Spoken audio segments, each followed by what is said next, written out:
Il-Prim Ministru Robert Abela ħabbar li b'investiment ta' €250,000 se tiġi implementata sistema magħmula minn 700 pannella solari biex tiġi massimizzata l-produzzjoni tal-elettriku fl-inqas spazju possibbli fil-biċċerija.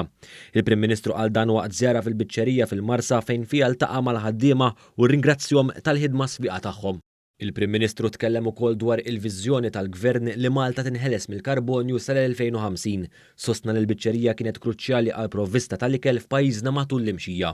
Il-Prim Ministru rrefera għall-investiment qawwi ta' €8 miljun li għamel il-Gvern f'dawn l-aħħar 5 snin. Investiment li permess tiegħu setgħu jsiru 60 proġett differenti f'xogħol ta' tiġdid u rinnovar sabiex il-biċċerija inbidlet f'xempju ta' kwalità tal-produzzjoni agrikola Maltija. Preżenti għal din iż-żjara kien hemm il-Ministru għall-Agrikoltura Anton Refalo li ltaqgħu wkoll mal-Kap Eżekuttiv tal-Biċċerija Pubblika Emanuel Xkembri.